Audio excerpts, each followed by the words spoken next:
C'est en ligne. Bonsoir à tous, merci d'être avec nous comme tous les mardis soirs pour ce live. Ce soir, nous sommes en direct depuis l'espace Maurice Béjart. Pour commencer, je souhaitais pouvoir faire un point d'étape sur la vaccination. Nous faisons aujourd'hui le constat de l'échec du centre de vaccination de Triel sur le plan administratif pour les Vernoliens. Les chiffres sont même sévères. La liste d'attente de plus de 120 noms que nous avions établie et transmise il y a près d'un mois à la mairie de Triel n'a pas été correctement traitée. Nous l'avons constaté puisque les appels se multiplient en mairie. Vous étiez nombreux à ne pas avoir de retour. Les 120 personnes ont donc été rappelées. Il a été constaté que le centre de Triel n'avait contacté qu'une vingtaine de personnes sur les 120, 4 semaines plus tard. De manière générale, au-delà, la communication de la ville sur le sujet auprès de nos aînés a été exemplaire. En témoignent quelques chiffres. Pour la seule journée du 19 février, 112 Vernoliens appelaient le standard de Triel. Ils étaient encore 73 le vendredi suivant. À titre de comparaison, sur ces deux mêmes jours, 44 et 46 Triellois joignaient le même standard téléphonique.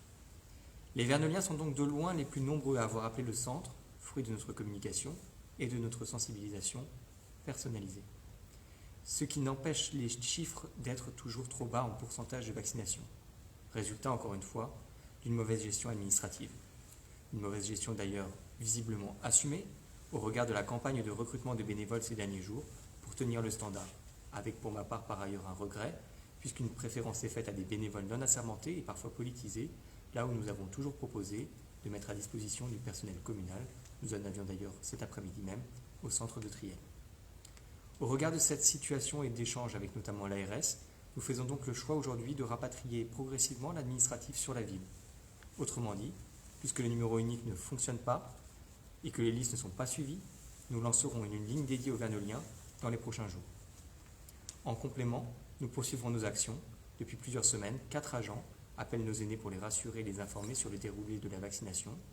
Nous faisons un suivi personnalisé et les appels sont passés pour suivre la prise de rendez-vous, mais également après la vaccination pour un suivi. Et la ville a géré la vaccination à 100%, des personnes souhaitant se faire vacciner à la résidence pour personnes âgées de la Pierre, 40 personnes ont pu être vaccinées, et à l'EHPAD Georges Clémenceau, 47 vaccinations, soit 83% du centre de l'EHPAD, en sachant que 100% des personnes ayant voulu être vaccinées ont pu l'être. Et pour mémoire, notre proposition d'ouverture d'un centre de vaccination Vernouillet-Verneuil reste sur la table de notre côté. Si le site de Triel avait été favorisé, c'est en effet parce que seules les villes disposant de maisons de santé pouvaient demander des centres de vaccination en Val-de-Seine. Mais la situation, de toute manière, évolue et au regard du besoin de scalabilité sur notre territoire et d'une montée en charge rapide nécessaire, la demande a donc été renouvelée à l'ARS et à la préfecture. Et puisque je parlais de la résidence pour personnes âgées, j'en profite pour enchaîner sur un sujet qui est lié, puisqu'hier après-midi, les seniors de la résidence de la Pierre ont été conviés à une séance de sport un peu particulière. Comme j'ai déjà eu l'occasion de le dire lors d'une précédente intervention, nous avons pu avoir notre résidence labellisée comme site pilote du programme Autonomie pour tester des équipements numériques comme des casques de réalité virtuelle ou justement des séances de sport via un écran interactif. Cette expérience qui est menée dans une quinzaine d'établissements des Yvelines permet de déterminer quelles sont les innovations les plus adaptées pour pallier les effets du confinement sur la santé, le lien social et l'éveil des seniors. Et hier, les personnes étaient ravies puisque nous étions connectés avec plusieurs centres et plusieurs résidences pour personnes âgées, tous ensemble pour un petit moment de gymnastique en direct. Sur un sujet également où vous nous avez pour nombreux interrogés, et je pense en particulier aux associations qui sont venues nous interroger, et en particulier interroger le service jeunesse et associations, il me semblait important de vous proposer maintenant un petit point d'étape sur l'état du complexe François Pons. Vendredi dernier, une réunion s'est tenue en présence de GPSEO pour confronter les études. Côté ville, notre étude de sol réalisée par l'entreprise Geolia, une étude de 80 pages, ne signale aucune anomalie sur les sols et les terrains, ce qui est plutôt une très bonne nouvelle. Côté GPSEO, l'étude de la structure du bâtiment note bien des anomalies, mais l'étude réalisée n'est hélas pas suffisante pour nous rassurer et des compléments doivent donc désormais être réalisés et ils seront faits, ce qui est normal, main dans la main, entre la ville et notre intercommunalité. À ce stade, nous ne disposons donc pas encore d'éléments concernant les travaux à mener, et donc encore moins malheureusement sur une date potentielle de réouverture, même si je sais combien vous souhaitez et nous souhaitons pouvoir ouvrir Ponce le plus vite possible. Nous attendons évidemment que le complexe soit entièrement sécurisé. Et pour parler d'un sujet peut-être plus positif, nous savons que ce n'est déjà pas facile en temps normal pour les collégiens de 3e de trouver l'entreprise acceptant de les recevoir pour leur stage d'observation. Ça l'est encore plus en période de Covid-19 et des contraintes sanitaires. Alors, pour beaucoup, il y a beaucoup d'étudiants, beaucoup de jeunes qui n'ont pas réussi à en décrocher. Obligatoire depuis 2005, cette période est pourtant essentielle, car elle doit leur permettre de découvrir le monde du travail et de peaufiner leur projet d'orientation. La jeunesse étant l'une des priorités de notre municipalité, nous avons donc décidé de nous mobiliser pour les élèves de Janzay. J'ai moi-même effectué mes années collège à Janzay, il était normal de rendre l'appareil, et par conséquent, en lien avec la direction de l'établissement, nous avons proposé à toutes celles et ceux qui se retrouvaient dans une situation compliquée de les accueillir toute la semaine au sein de la mairie. Ce sont donc 16 élèves de 3e scolarisés à Janzay qui ont intégré depuis hier la mairie pour une formule de stage d'observation un peu particulier. Nous avons au programme des visites des différents sites municipaux comme l'espace Maurice Béjart où nous trouvons ce soir. Nous présenterons également l'organisation administrative d'une commune, une découverte des métiers du sport, de l'animation, de l'enfance et des services techniques. Durant 5 jours, ils vont découvrir les rouages d'une mairie et les différents métiers et services qui la composent avec des rencontres assez exceptionnelles avec diverses instances parlementaires, conseillers départementaux, conseillers communautaires et également des moments d'échange pour pouvoir simplement les éclairer sur le rôle de nos institutions. Grâce à cette initiative inédite pour une collectivité, ces collégiens pourront découvrir comme d'autres le monde du travail et pourquoi pas trouver leur voie. Et pour enchaîner enfin sur un sujet peut-être plus polémique, de nombreux Verneuiliens s'interrogent sur les coupes de bois massives qui se déroulent depuis plusieurs mois dans la forêt de Verneuil. Nous avons déjà communiqué sur la nature des travaux réalisés par l'Agence des espaces verts, l'organisme de la région qui gère le bois de Verneuil, mais je tiens ce soir à développer avec vous certaines informations recueillies lors d'une réunion que nous avons organisée jeudi dernier et à laquelle ont participé l'ONF, l'Office national des forêts, l'Agence des espaces verts, mais aussi les associations l'ADIV et les écolibris. Ces coupes sont dues au chancre du châtaignier, une maladie, et à la sécheresse. Elles sont à la fois pour l'entretien régulier et sanitaire de la forêt. Des pins, des chênes, des noisetiers sont malheureusement également concernés. Tous les arbres marqués présentent des signes de dépérissement. Ce sont des soucis que l'on retrouve au niveau européen. Environ 2500 arbres doivent être coupés, ce qui représente 1700 mètres cubes de bois. Le début des coupes s'est effectué au sud de la route rouge, puis au nord. Le sous-traitant risque un procès-verbal s'il coupe des arbres non marqués. Par conséquent, nous avons demandé à l'Organisation nationale des forêts d'être très vigilante et de renforcer les contrôles pour nous assurer que l'ensemble des coupes seraient régulières. Rien à voir donc avec le projet de déviation de la RD 154 que nous continuons du reste à combattre. D'ailleurs, si ce contournement se faisait, il faut savoir qu'une partie des bois se retrouverait isolée et que l'Agence des espaces verts devrait en tracer une autre route pour sortir les bois et réaliser les entretiens futurs. Une chose que nous avons appris lors de cet entretien et qui évidemment nous conforte dans la position d'opposition à ce projet de route, puisque ce n'était pas une route, mais a priori deux parallèles. L'opération a démarré en tout cas en décembre et en théorie elle doit s'achever en avril-mai, mais malheureusement en raison des contraintes sanitaires, le prestataire n'aura sans doute pas terminé ses travaux avant probablement la toute fin d'année 2021. Des troncs restent donc sur place, ils ne sont pas empilés, mais déplacer les troncs de 2 mètres ce n'est pas facile, n'est pas simple sans tracteur. Et comme le tracteur n'est pas toujours présent, il y a parfois en effet du retard. Nous avons demandé, cela dit, que ceci soit enlevé dès qu'il fera beau et que les chemins soient praticables le plus rapidement possible. C'est ce que nous a promis en tout cas l'Agence des espaces verts, qui n'a par ailleurs pas prévu de replanter des arbres, misant sur une régénération naturelle des bois, considérée comme beaucoup plus positive et favorable au développement de notre forêt. Et puisque nous y sommes ce soir, parlons peut-être enfin de l'espace Maurice Béjart, qui même fermé ne reste pas pour autant inactif. Avec la pièce Tsunami, avec Patrick Préjean, Marie-Christine Adam, Géraldine Lapal, accueillie en janvier, une nouvelle résidence va donc s'y installer. La création des Si on se disait tout, la nouvelle comédie d'Éric Marty, dont vous avez pu apprécier la dernière pièce à adopteunhomme.com, à l'espace Maurice Béjart. Dans cette pièce, le rire permettra d'aborder des sujets sérieux, comme l'homophobie, le mensonge dans le couple, les relations fraternelles. C'est la 4e pièce de cet auteur vernolien.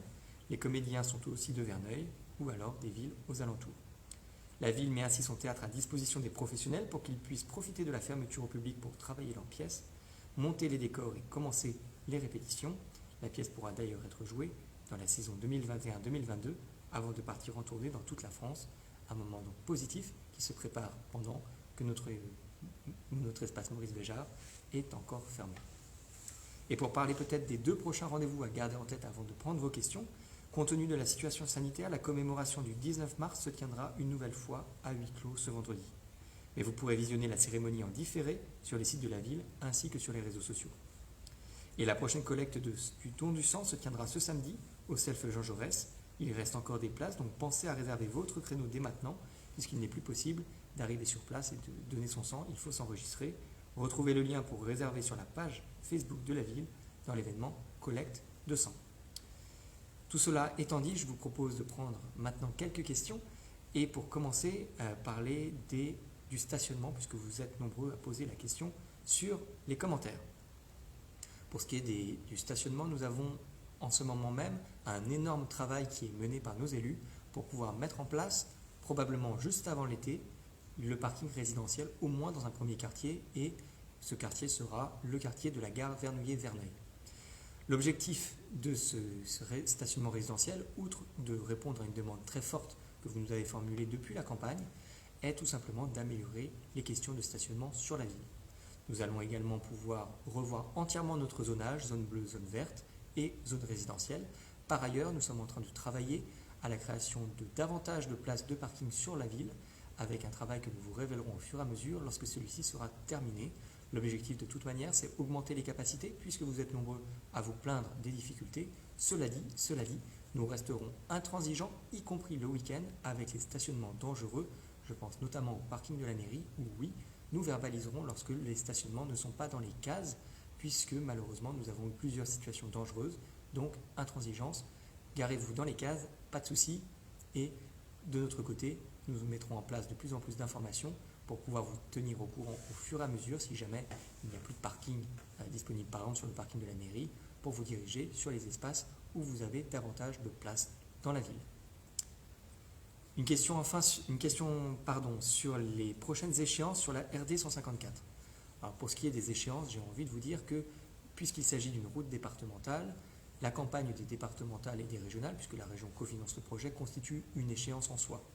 Mais au-delà, des échanges continuent d'avoir lieu avec les différentes institutions. Et puis au-delà, nous restons mobilisés avec différentes actions qui sont portées d'ailleurs pour nombreuses par les associations. Dans un premier temps, il nous semble important d'attendre les résultats des différentes échéances qui arrivent dans les prochains mois afin de pouvoir discuter avec les interlocuteurs qui, sur les 6 prochaines années, seront véritablement en charge de ce dossier.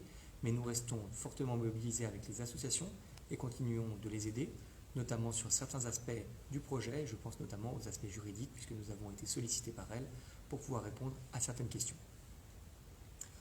Nous avons des questions sur la police.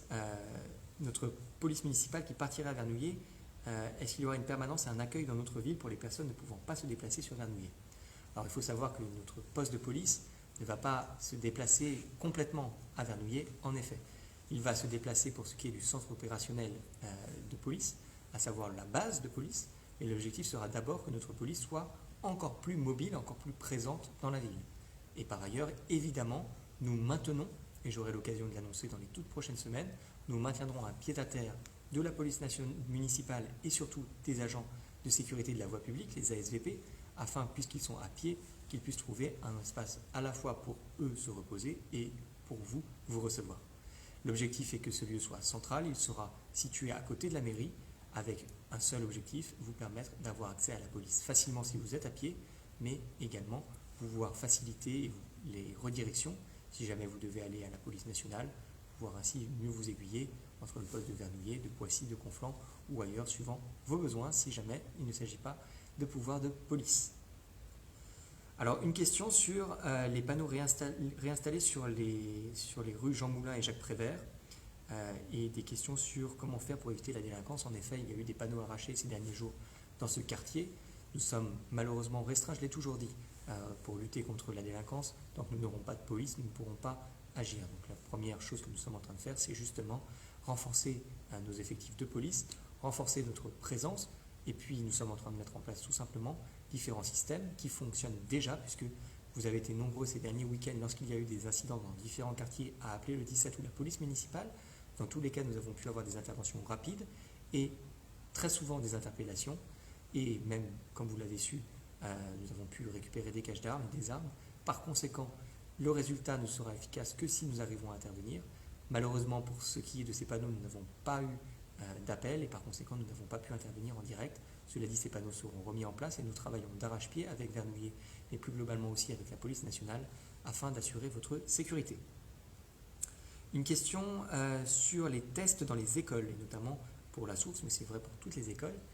Pourquoi pas de tests pour l'instant dans les écoles? La réponse est assez simple. Ce n'est pas la mairie qui gère les tests dans les écoles, c'est l'éducation nationale qui priorise les sites au regard des doses dont elle dispose pour les vaccins, des doses dont elle dispose pour les tests, puisque nous avons de fortes demandes de tests sur le secteur. Vous avez vu dans plusieurs villes, notamment à Orgeval, que ces tests ont pu être menés dans certaines écoles sélectionnées par l'éducation nationale. Mais malheureusement, deux choses. D'abord, un problème fort de tests qui ne sont pas très fonctionnels. Nous avons vu que les tests salivaires menés notamment à Orgeval avaient pour la moitié d'entre eux, pour les cas positifs, étaient des faux positifs, donc des tests qui ne sont pas encore parfaits. Et dans ce contexte-là, l'éducation nationale a certainement dû freiner sur notre territoire la réalisation de ces tests pour favoriser des tests qui fonctionnent, et d'autres sont en train d'arriver, avec notamment l'autotest qui est en train d'être mis en place, puisque maintenant la chose a été légalisée. Et puis, pour ce qui est des tests PCR, tout simplement parce que ces tests sont très coûteux. L'éducation nationale ne peut pas mettre en place des tests salivaires ou des tests PCR aussi facilement. Ce sont les seuls à pouvoir les mettre en place puisque les enfants sont sous leur responsabilité en temps scolaire. Mais pour notre part, nous nous étions engagés et nous l'avons fait. Nous avons mis à disposition toute la logistique. Si l'éducation nationale souhaite demain le mettre en place, du jour au lendemain, il dispose de toute la logistique pour le faire. Et j'espère que lorsque des tests plus efficaces seront dans les mains de l'éducation nationale, ils pourront y procéder, avec, je sais par contre, de très très très nombreuses réticences des parents, puisque vous le savez, plus il y a de tests, nous l'avons vu dans des villes voisines, plus il y a des cas positifs détectés, et plus il y a des cas positifs détectés, plus il y a des fermetures de classes, voire d'écoles. Donc évidemment, c'est un plus pour la santé, mais en termes d'organisation, nous savons combien les parents jugent cela difficile. Pour autant, nous continuons de penser qu'il est nécessaire que ces tests puissent être menés, et nous espérons que l'éducation nationale pourra donc le faire très très prochainement. Alors, une question sur les constructions de logements prévues à la coulée verte. Alors, il n'y a jamais eu, pour le coup, de projet de construction sur la coulée verte. Je peux vous le dire en toute transparence, puisque je l'avais présenté au premier conseil municipal lorsque je suis arrivé aux fonctions. Il n'y avait pas de projet prévu dans la coulée verte, en tout cas de projet immobilier. Je m'explique. Nous sommes en train de réaliser en ce moment même une grande étude sur la coulée verte, le parc des Groux et plus globalement les espaces verts dans les Hauts-de-Verneuil, puisqu'il me paraît par contre temps d'imaginer un renouvellement de ces espaces. Le parc des Groux doit pouvoir devenir un vrai jardin de jeu pour les enfants. La coulée verte doit être sans doute rendue plus accessible, mais en tout cas soyez-en sûrs. Après tout, j'ai fait campagne sur Stop au béton et vous pouvez être sûr qu'il n'y aura pas de construction sur cette coulée verte. Encore des questions sur les regroupements et les dégâts rue des Saules. Pour le coup, nous avons encore une fois été alertés pour des attroupements et la meilleure chose à faire, vous le savez, reste encore une fois d'appeler la police lorsqu'il y a des attroupements. La police municipale intervient, la police nationale intervient. Pour mémoire, j'étais moi-même intervenu sur cette allée il y a quelques mois lorsqu'il y avait eu des pierres lancées dans les carreaux et des voisins qui m'avaient appelé. Il y a un gros travail de médiation qui est nécessaire parce que pour la plupart, lorsque nous expliquons les yeux dans les yeux avec les jeunes, ils comprennent et pour la plupart du temps, ils ont tendance à quitter les lieux. Mais c'est vrai que le problème est récurrent et que le problème est réel. Il passera de toute manière, pour le coup, par un réaménagement de cette zone. Et ce réaménagement prendra d'autant plus de temps que 2 chantiers vont être lancés dans les prochains mois, puisque nous n'avons pas pu les arrêter. Ils avaient été lancés par la municipalité précédente, à savoir les 2 projets de la Faisanderie, par Bouygues et Gambetta. Lorsque ces 2 chantiers vont se lancer, il y en aura probablement pour plus de 2 ans de chantier. Et en tout cas, dans la foulée, nous souhaitons la destruction des commerces qui sont aujourd'hui à la fois insalubres et abandonnés, et pouvoir réimaginer entièrement ce quartier pour avoir plus de sécurité, pour avoir plus d'infrastructures, pour avoir peut-être même de meilleures infrastructures, puisque la crèche des Cantons, qui est une crèche municipale, n'est pas adaptée au regard du nombre d'enfants qui arrivent et qui sont demandeurs. Par conséquent, repenser ce quartier est une priorité, et dans l'immédiat, évidemment, la police nationale et la police municipale restent à votre disposition. Je vais rester encore connecté comme d'habitude quelques minutes pour pouvoir répondre à toutes vos questions par écrit. Encore une fois, je vous reste à disposition par écrit sur la page, mais plus longuement dans les prochaines semaines. Si vous avez des questions, vous pouvez les poser à la suite de ce live ou directement sur notre page Facebook de la ville pour plus de facilité. Et puis encore une fois, vous pouvez poser toutes vos questions par email à maire@ville-verneuil-sur-seine.fr, maire@ville-verneuil-sur-seine.fr si vous avez des questions que vous souhaitez voir régler ou tout simplement des interrogations que vous souhaitez nous poser. Je vous dis à la semaine prochaine, non pas pour un live, mais pour une retransmission en direct du conseil municipal, puisque nous aurons le premier conseil municipal de cette fin de l'hiver. Et je vous dis donc à la semaine prochaine et vous souhaite une agréable semaine.